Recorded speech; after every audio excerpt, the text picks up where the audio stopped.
I am delighted now to welcome Margaret Dawson, the Vice President of Diversity and Inclusion and the Chief of Staff to the CEO of Red Hat, to the Finding Ada conference. Margaret, welcome. Thank you so much. It's great to be here. So we are going to have a discussion about diversity. And diversity is one of those words, means different things to different people. So what do you mean when you say the word diversity? That's a great question to start with. I think you're right, though. A lot of people think of diversity in very binary terms or very simple terms. And the reality is there are so many dimensions of diversity. And I think really at the end of the day, diversity is all the different ways that we show up, that we identify with, and that make up who we are.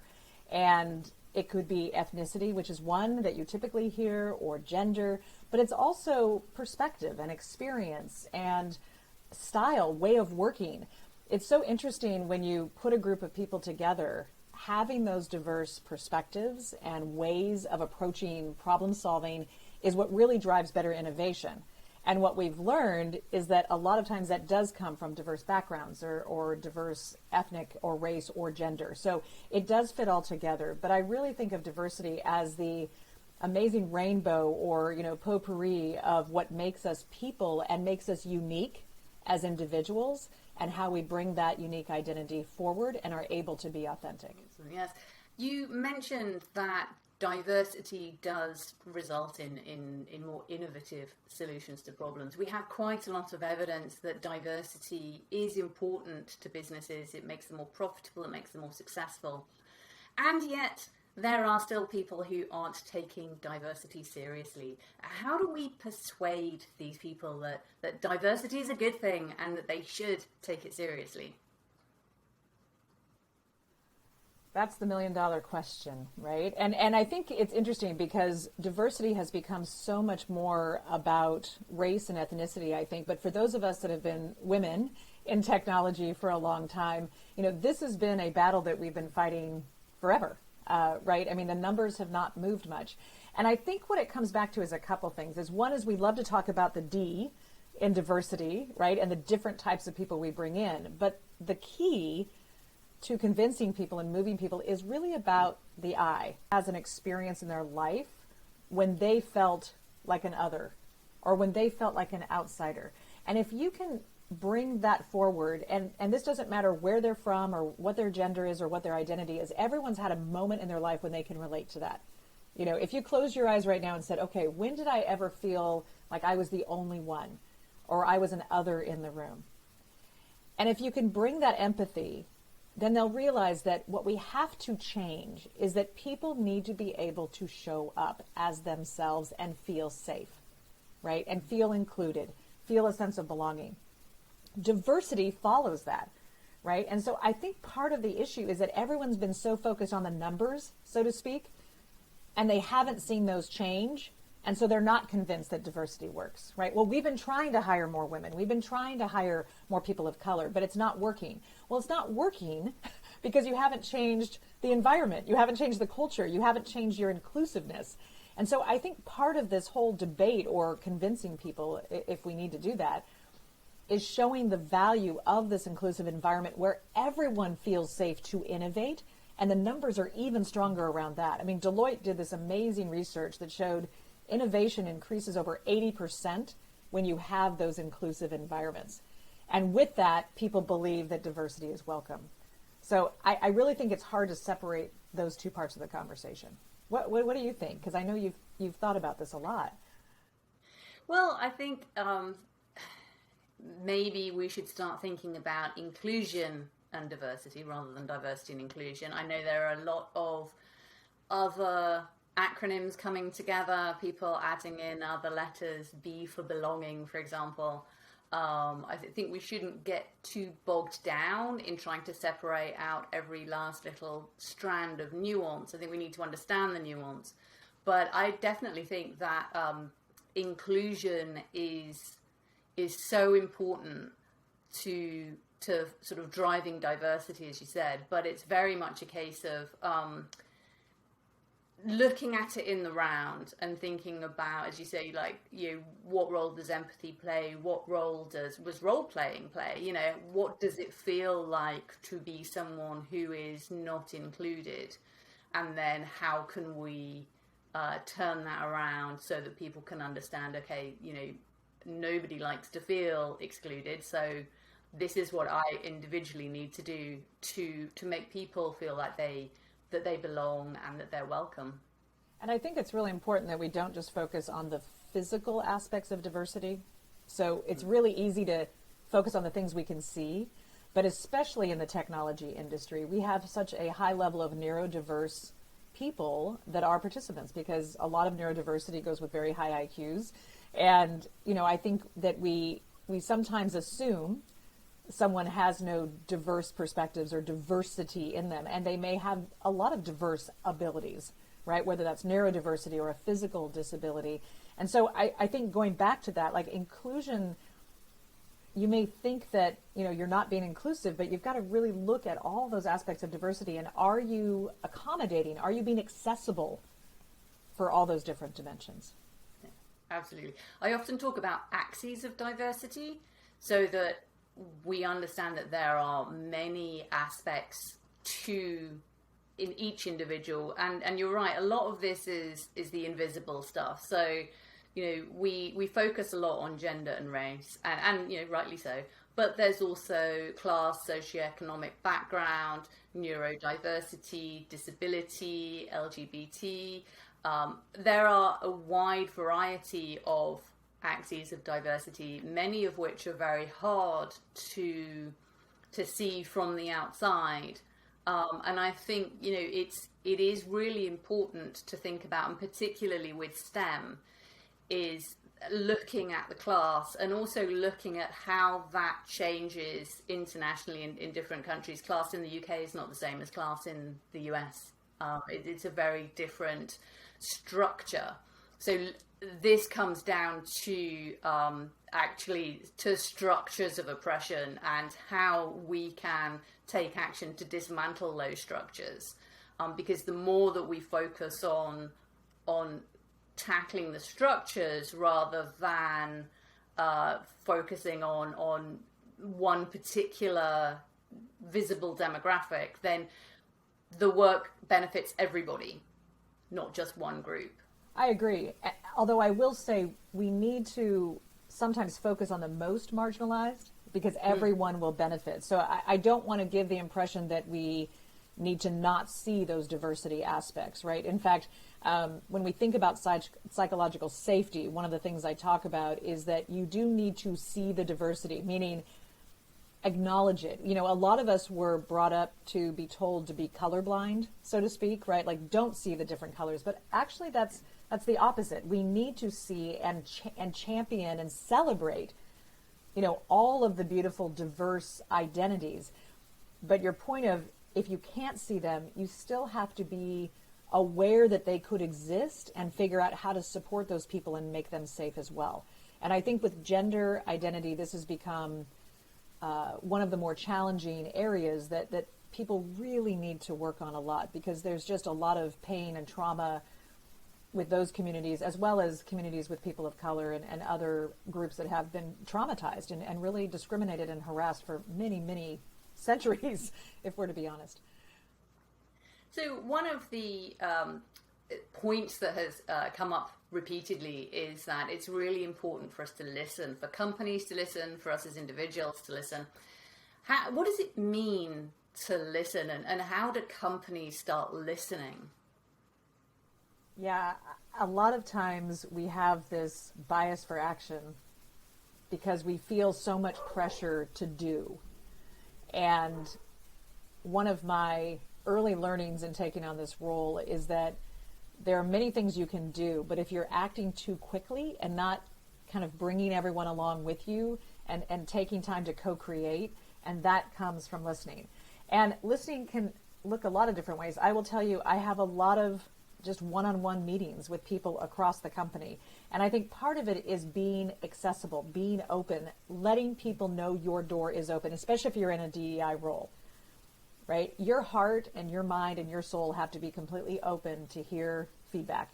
And sometimes that feedback is hard because if you haven't really been successful in your DEI work, people are in pain. People are frustrated. People, haven't seen the change that they want. But you still need to listen because they need to be part of that journey and they need to co-create that journey. You can't deliver D&I. And I think that's one of the things that a lot of us assume when we first start this work is, I'm going to create these great programs and give them to people. But the people who have been traumatized, the people who you're trying to support and raise up and let their voices be heard, that's not something that gets delivered, right? That is intentional listening. That is intentional, hard discussions. And it's listening to everyone. I have had, conversations with people all over the world, and their questions are, sometimes you could say naive or sometimes, maybe not fully informed, but they need somewhere safe to ask those questions. And this is hard work. And really the hardest work is having those crucial conversations and just listening. And when you think you've listened enough, listen a little bit more. And I think that's why it's such humbling work, because the stories that you will hear are sometimes hard to hear. But we need to, to walk a day in somebody else's shoes that is dealing with this, and not just to have that empathy, but the thing I guess I've learned on the inclusion side is that inclusion is easier when it's with people that we agree with, right? Or that are of a platform that we just automatically have sympathy for. But inclusion means you've got to listen to everyone, whether you agree with them or not. And that's what we need to do. And then from that, start to figure out, okay, where do we start? And, it's never over, but you can start doing kind of parallel swim lanes, if we think product management, keep listening, like your customers, get your requirements, right? And help people be part of that. It's not just your job, it's everybody's job to move this forward.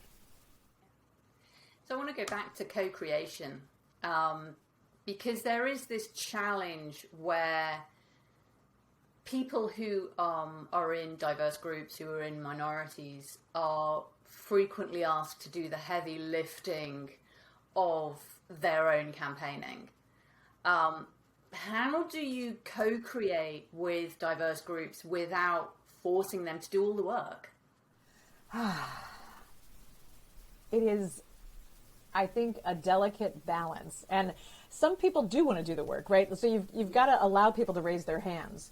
But I think there's a couple things. One is you need to have people whose day job is this work, right? That can facilitate, that can execute against these programs. So that where the co-creation comes in is both in that listening or workshopping or, brainstorming ideas, or at least giving them a chance to respond or review ideas before they're baked, right? So it may not be that everybody has to spend 8, 10, 12 hours a day doing this, but give them a chance to be part of that sausage making, as we say, right? And not just get the finished meal. And I think that's the biggest difference, is that how you socialize and how you are transparent, how you show your work. And I'm learning this every day. I just had this realization again the other day where someone said, well, we're not quite sure what your priorities are. I'm like, okay, I need to show my work even more. I'm still not doing it even though I think I am. I think you just have to every single day say, am I over communicating? Am I giving everyone a chance to see this? And you still make the decisions. I don't want to give the point that you're socializing to the point of paralysis, but it really is important that people feel part of this. And then I would also say those communities do have awesome ideas.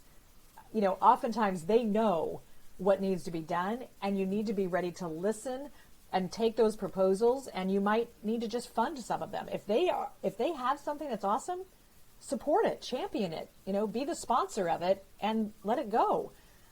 You don't have to do it all. And so I think it's that balance, right? So if they have something they're really passionate about, and, examples would be, things around Martin Luther King Day, or, when there's a certain month that some group really is celebrating, that is a global celebration, whether it's our women's leadership group or our Asian heritage group or whatever, allow them to be in front, and to celebrate that. And your job then is to sponsor and to champion and maybe fund it. And I would add that that is true also of companies who want to support broader movements, and I don't just say that as a sponsor-funded organization. The urge to own the change, I think, can be quite damaging. You have to be willing to support those who know what needs to be done, who have that first-hand experience, but also just that expertise. It's not just about someone's lived experience. It's also about all of their expertise and the learning that they've done, because they have likely tried things before. They've likely seen the impact of poorly thought through projects. So you have to recognize that expertise where it lives, rather than coming to it with the sense of, well, we have the expertise to make this work. And I think that can be very hard, because like you say, you do have to be quite humble to kind of say, well, we'll listen and we'll support those experts. I think also for a lot of companies, those communities or employee resource groups, they're often called ERGs, oftentimes those have been the only D&I that has existed, right? So you also have to be careful that as you build out your D&I discipline, let's say, or function in your organization, if you're fortunate enough to start doing that, you need to recognize that for a long time, these folks have been doing the really hard work and have been trying to pull the whole company with them. And so as you enter these roles, or you start to become more programmatic or better funded, or you hire resources specifically for D&I, you need to appreciate that for them, that was D&I. And so there's historical reasons to also just make sure that you're very respectful of the work that's been done, because for a lot of those groups, it's been, really, really hard work that they've done. Now, Red Hat is an international company, and one of the things that must come up is the international nuances to diversity. Every country has different dynamics. You've got issues around localization, culture, language. I mean, sometimes it's not just a matter of translating something, it's the concepts are different, and obviously lots of different historical context. Where do you start? I mean, that is a huge amount to think about and to wrap your head around. Yes, it is. And while we are a global company, I think we suffer sometimes, as many American companies do, that we tend to still think very U.S., where diversity and racism are such powerful, challenging topics right now. But I think there's a few things. One is there are always people everywhere in the world, I don't care where your company is, that are thinking about this. Find those people in your company. It's probably not their day job, but what we found when we started meeting with the different geographies and offices is that almost everybody had some kind of D&I committee or D&I council, right? So they weren't waiting for us to show up. They were already thinking that they had to solve this. So that's one thing, is really value and appreciate and support whatever is already going on locally. Don't stop it now because you have some central operation, right? So let that flourish, because they know their culture and their experiences better than anyone. But the other thing is, we're really trying to take a matrixed approach to the responsibilities that we have on the D&I team, so that we have, we're all kind of assigned different geos. And as we started going out, we had these things that we called open conversations. So it was literally just spending time with the different geos and letting them ask questions, giving them updates on what we were working on. And it was like, our last one was all about psychological safety, right? And it was really interesting to hear what that meant in the different geos. But we also had some really good lessons from doing these. And I would share this with everyone, that the new example, we did a call with all of the Asia Pacific, and most of the people that spoke were Australian or from New Zealand. And it was like, oh yeah, we should do that as its own region. Of course, they're English speaking. The rest of Asia was very quiet. And then there were other cultural, political nuances where if there was a certain group on the phone, these other people wouldn't speak. And so while that in and of itself isn't diversity, you have to be really conscious of that. That's one. Two is the training. If you are producing the training in the United States or in the UK or wherever your headquarters is, chances are you will need to create localized versions of that we had translated things into languages, but I will tell you, in the Czech Republic, for example, things just don't translate. In Israel, things don't translate. In India, things don't translate. The cultural nuance, the language nuance, the historical nuance. And, when you start looking at Eastern Europe, things, certain words mean very different things. And there's been a lot of very painful history that they've experienced. And if you say something in a certain way, they're thinking about where their head goes. And so you really do have to, I think, create local content. And we're not there yet, but that is now where we're putting our priority. So this has been probably one of my biggest focuses and priorities, is this globalization but localization of diversity, and the realization that things like racism or oppression exist everywhere, but they are very different and very specific to that country or even that locality. So that sounds very daunting. And I don't envy you that challenge. What are the low-hanging fruit? Let's go for kind of like, what are some easy wins for companies and individuals that want to effect change? Where do you start? I mean, what are some simple things that we can do? I mean, I know I can understand that felt daunting, but I will tell you, just having conversations with those people around the world is a great place to start, because they have not been listened to, right? And so if you can, just taking the time is the place to start. And that is low-hanging fruit.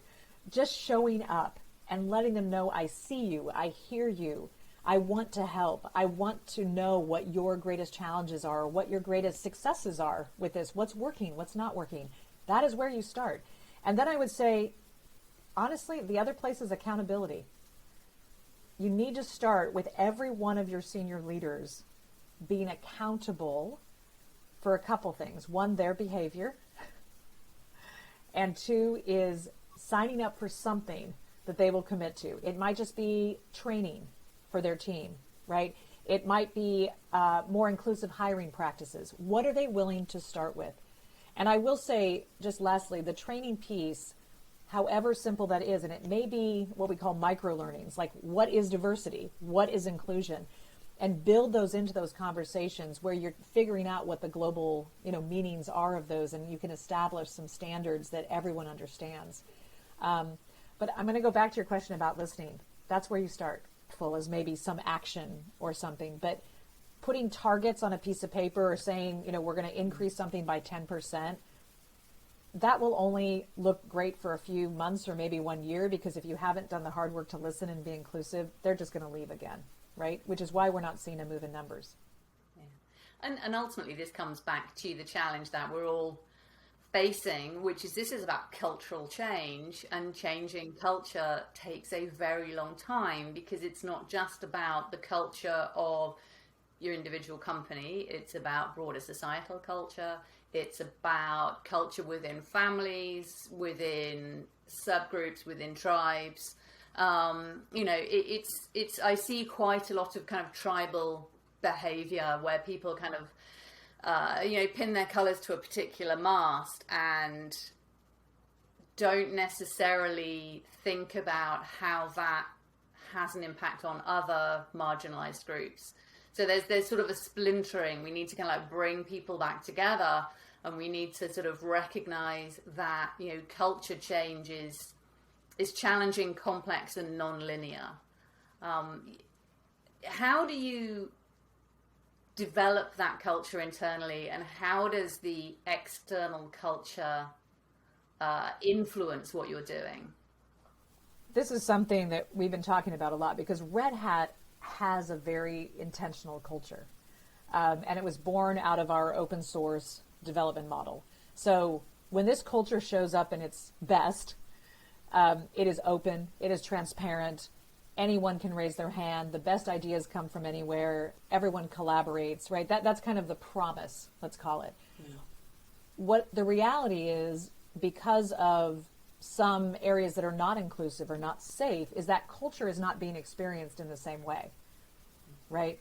So how you are enabling your managers, how you are kind of growing that culture or scaling that culture, when you get to 20,000 people, it becomes very hard, right? And then you start adding those historical contexts, those geographies, those different socio-political environments.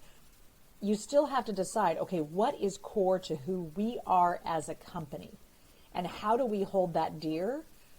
And then how do we make sure that everyone is experiencing those foundational elements? You're always going to have pieces that are different in different departments or functions or whatever, but something's got to be sacrosanct, so to speak, right, for a company. And one of the things that we're doing is really taking a hard look at that. Like, do we have a clear code of conduct that aligns with our values, that aligns with our culture?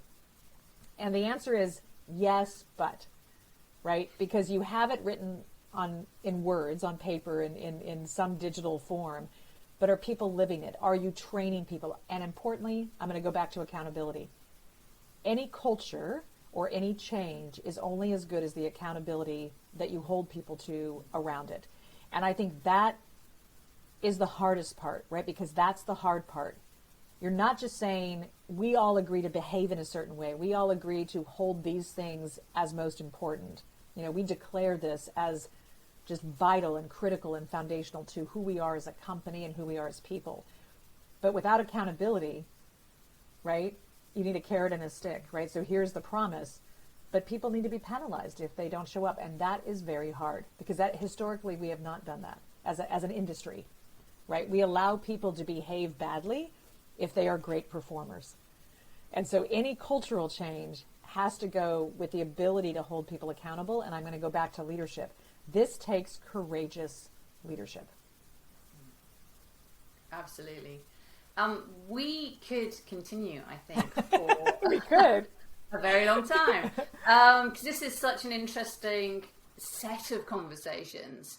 I think your point about accountability is one that I don't hear coming up enough. I'm really glad that you mentioned it, because it all seems to be a lot of push and not much pull. So it's a lot of trying to encourage people to do the right thing, but in terms of actually holding people to standards. And one thing that I think where this is obvious and yet also doesn't happen is simple things like how you run a meeting, like how you make sure everyone speaks, how you make sure everyone is respected, how you make sure that one person doesn't dominate or dismiss other people. Actually, facilitating a meeting is a skill, and to do that with inclusion as a core value is quite challenging. And yet, this is again something that it seems almost too small to think about, and too trivial to think about, but it's absolutely essential, because meetings is where a lot of people, that's their primary way of engaging with their colleagues. This is so important. I'm sorry. Finish your thought. Sorry. I was just saying, if we don't tackle the nitty gritty, the larger culture won't move. Mm-hmm. No, you are 100% right. And I'm so sorry. I was so excited by what you said, because I don't think we talk about this enough. And this is something everyone can do. So when we go back to where do we start, I think it also is important to ask, what can all of us do as we leave this session, right? Like right now, what could every single person in this virtual room do, next? And I think one of it is, you can do things in meetings yourself. If you see a woman, let's say, as a woman, you see another woman that's not speaking or got talked over, call it out in a very respectful way. Say, oh, thank you, but I would really love to hear what Mary was going to say, because I wasn't sure where she was going with that. Everyone has the power to do that. And I think there's a fear that we have that somehow, it's just too scary. But I'll tell you, as women, as many of us are on this event, if women don't empower other women, we will not change anything, right? We can't sit there and wait for someone else to empower us. And so just think about one way you can intentionally support or intentionally empower another person. And I think this also speaks to diversity. Sometimes we think it's just women who are quiet. There are many men who suffer from this as well, for whatever reason. And I think in meetings, and my team has been so wonderful reminding me this and making sure we always do this, is people process differently, right? Some of us process by speaking.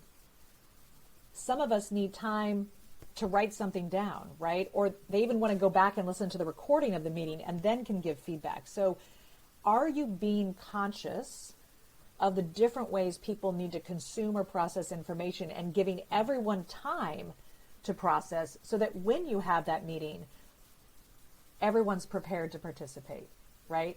Or allow them to participate later. And this is just fundamental, right? We're not doing that. I mean, take D&I out of the label. We need to do this because it's the right thing to do for humans, but it's because, again, we have such diverse styles. And I think we, especially when it's an engineering-based organization, you have a lot of people that are very structured or analysis-minded that need that time to process.